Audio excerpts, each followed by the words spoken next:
Hi, it's Jody Medell, Doctor of Physical Therapy and Transformational Coach, welcoming you back to video number 3 on trauma and healing, with our focus on coming back home to you, that we can reside in our heart space, our heart filled with love and life, that we feel safe and comfortable and authentic living from our heart space. So, with that in mind, let's move forward on our discussion today. So I've been streaming a lot of information. In fact, I can't sleep at night because it's coming into my dreams, that I need to answer the question why. Why am I so interested in sharing information with you about trauma and healing?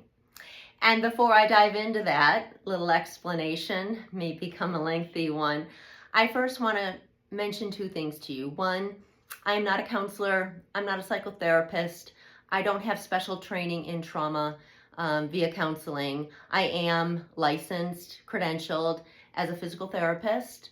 I am credentialed as a master's level coach for both transformational coaching and for health and wellness coaching. So when I talk to you and what I offer up to you is through the lens of either a physical therapist or a coach. It's not through the lens of being a trained and credentialed counselor, social worker, hypnotherapist. And I'm not that either, or psychotherapist, okay? The second thing that I want to mention to you is that any information I bring up today isn't meant to blame, shame, hurt anybody. It's my story. I feel it's really important to share my story and my experiences, but I believe that I chose to come in the way I did, with whom I did, to have the experiences that I did and continue to have, so that I can be of service to others. So whatever I've learned, whatever I continue to learn, whatever I can gain from my experiences that can help someone else, that's what I'm here to do. That is my purpose in life. And so my story is simply a story to help relate to others so that you can understand my journey and I can better understand your journey, and together we can move forward on our path. And our path is meant to be a lighthouse for the world as we go through all these changes, and to be fully, authentically, beautifully ourselves. Let me get that out, right? But we really, in order to be authentically ourselves, we have to feel comfortable and safe coming home and living from this place in our heart, this place of love and light. Okay, so now that I've said that, let me dive into the why behind why trauma and healing is super important for me and why I want to share it with you. So my story is that I have complex PTSD. I chose to come into a family where I underwent different types of abuse, neglect, and I basically wasn't loved. I came into a family where I wasn't wanted. I was the product of an affair. And my mom was instructed by her parents to abort me, and she chose to keep me. But my dad wasn't around, and I had a half-sister who also wasn't wanted. And so I grew up without being loved on. I grew up without being touched. My memories of growing up were pretty loud and clear in terms of my own inner critic that likes to come back and haunt me with phrases I heard over and over again. One phrase was from my mom, and it was that I was a spoiled, rotten, good-for-nothing brat. So instead of being told that I was loved, I was told I was a spoiled, rotten, good-for-nothing brat. And my inner critic loves to hold on to that and likes to remind me of that. And I've had to do a lot of work around that. The other phrase that has come back to me over and over again is from my mom's mom. And she said, sex is only for procreation. Don't you ever have sex until you're married. And if you do have it, you can only have it for procreation. And so my inner critic loves to play with that one too. And so those 2 comments have really been this undercurrent of decisions that I've made through life and what haunts me and kind of what drives me as well. So being raised in this environment where I didn't really know who I was, and being told that I wasn't loved, and knowing that I was supposed to be aborted, my inner critic became a big, loud voice for me. So what I experienced growing up was, again, my parents really, they eventually did get married. My dad was a long distance truck driver, so he was never home. Both my parents had multiple affairs. My dad, I wasn't aware of his since he was on the road, but I was aware of my mom's. And so therefore I was exposed to inappropriate sexual advances and whatnot by men who my mom was having affairs with. And I remember asking her to stop that, and she wouldn't listen. And so that kind of sets up the stage for being seen and not heard, and not feeling safe, not feeling like you're being taken care of and that somebody has your back. So I've never really had, in growing up, the experience of somebody having my back, or somebody taking care of me, or somebody who really was looking out for my best interest. So this inner critic, which is part of complex PTSD, definitely began to play a big role in my life as a little girl. Also, because I decided that my way around trying to prove that I was legitimate and trying to be worthy was to become a perfectionist. So I decided that I was going to perfect everything. I became an amazing piano player. I received lots of awards. I was valedictorian of my elementary school, my high school, one of my colleges, University of Michigan, where I got my bachelor's degree. I just took it on that if I was not to hear "you good for nothing, spoiled rotten brat," the way around that was to be as perfect as I could be. I was going to be a trophy. And so I did that. Being a perfectionist, being a trophy is very stressful. So I started getting migraines by the age of 14. By the age of 15, I attempted suicide. And by the age of 17, based on, again, the other message that I got from my grandma, no sex before marriage, and I held on to that so dearly, I ended up being raped by the age of 17. I ended up getting married for the first time and the only time at the age of 21 because I had sex with somebody, and I felt so guilted into marrying this person that somebody who should have been a fling or a boyfriend in college ended up being a husband, simply because I didn't want to disobey the rules. All right, so that's enough of my story, but that's enough to let you know that the way I was raised really led to some decisions that I made later on in life and really impacted how I chose to lead my life.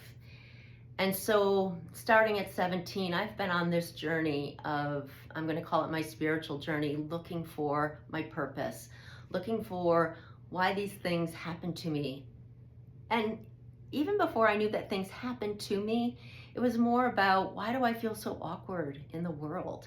How can I keep up with this perfectionism? I was so stressed out and so unable to deliver perfection on all fronts that I chose to only do things in life that I knew I could perfect. So my ability to reach out and have fun and have adventure and experiences that were beyond my ability to control the outcome and beyond my ability to control my perfecting them, I chose not to do. And so that was really limiting. So going on the spiritual journey since I was 17, and then not really finding answers all the time. I'd get somewhere, it seemed to satisfy me, and then I'd have to fall away from it because in the end, it didn't it didn't get to me. It didn't get to the core of why, again, I felt so awkward in this world, and why I constantly felt the need to have to prove that I was legitimate and that I was okay. And it didn't even matter how many accolades I got and how many people said that I was amazing or whatever it was. It didn't quell this or quench this emptiness, this desire that I had for self-fulfillment, of showing up in the world and being authentically me. I didn't know what that was. Finally, I came across human design, and I thought that was amazing. It was the blueprint to who I was. It incorporated 5 different studies, and it explained to me some of my quirks, some of the nuances of who I was and why I was here, and answered some of those questions. But again, it never got to the core of why I felt so different from others, why I didn't feel comfortable in the world, why when I showed up in life, yeah, I could be on stage, and yeah, I can present myself really well, and yeah, I can make these accomplishments, but in the end, there's something still missing. So I studied so many different types of religious practices. I meditated. I took classes on becoming a psychic, because I thought if I knew about the world out there that I couldn't see, then somehow the answers would come to me. Well, they never did. And then I happened upon reading about, or actually it was on a YouTube channel, I heard about complex PTSD, and that hit home. In fact, I'll probably cry. That explains so much of why I experience the things that I do in this lifetime.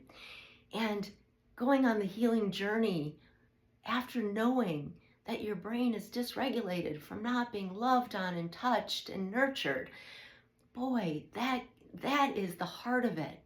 Knowing that your emotional outbursts and some of your coping mechanisms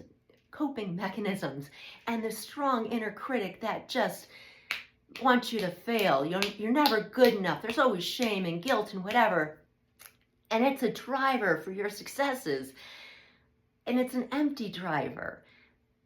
Just knowing that these exist when you've been raised in a world where you just didn't receive the attention, the love, the caring that you needed, and you were exposed to different types of abuses and environments that were just not safe.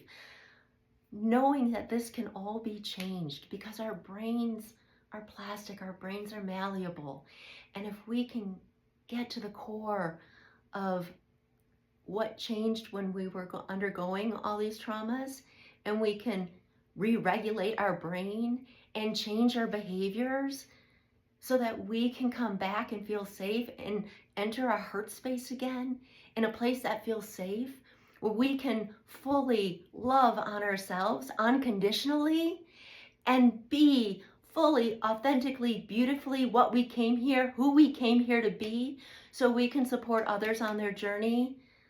That is why this video series is so important to me. I also want to share that I've been blessed in my life with 4 beings that helped me along my journey. The first is a friend of mine who's been a friend for about 24 years. I used to say he was emotionally detached, and it would drive me crazy. But the reality is that he's emotionally consistent. So as much as I've been up, down, all around, in, out, on this journey of my life, he has been a constant, true friend. He doesn't judge me. He accepts me. I can't even say that word, right? I can say that word, and I will say it again. He accepts me as I am, and he supports who I am and has for the time that I've known him. I have a son. He was my 40th birthday present. I chose to have him as a single mom. And when he was put on my chest, my heart burst open. That was my first experience of love. And he has been the most amazing source of love and the most amazing teacher for me since he came out of me, since I even was pregnant with him. But again, when he was put on my chest and my heart burst open, that was my first experience of love, and I will never, ever forget that. And he continues to be this amazing, amazing person. He teaches me as I teach him, and he embodies what it is to be raised in a conscious environment where love and light is of utmost importance. He is loved, he is touched, and he lives from his heart space and lives through joy. So I learned so much from watching him engage in life. And the other two beings are dogs. My first dog, Buddy, he was an Aussie and a Husky. He was my running partner, and I wasn't quite ready for him when he came to me. He tried to teach me unconditional love, and he tried to show me different things, and I didn't quite get it. But I know that that was his purpose, was to open the door of that concept of unconditional love for me. And the fourth is Solo, our current dog. He's actually my son's dog, but Solo is, my meter. Solo is just the most loving dog. I run with him every morning, and he lets me know where I am in terms of my own emotional state. So when I am dysregulated and I'm in judgment and I'm critical and whatever, and Solo's just being a dog, I can really just get on him. And I react to him being a dog. We're running and he goes to chase a critter, and I just can really get upset. Well, that shows me where I'm at. And so I know I need to re-regulate. I know I need to step back. I know I need to get in a place of unconditional love with me, as well as how I display it to others. So Solo continues to be this amazing, loving dog that guides me even today on my journey forward. All right, I hope my story helps you and gives you a better appreciation and understanding as to why it's so important for me to share what I know about trauma and healing. And in the next video, we'll actually get into some healing modalities. And as we do that, I will bring up why they're important and what piece of our symptoms of having trauma in our life, I'll address how they fit together. What part of the healing is working on what part of the symptom that we are expressing because of the trauma that we've experienced. Okay, go on and have a beautiful day, and I look forward to the next video. Thanks.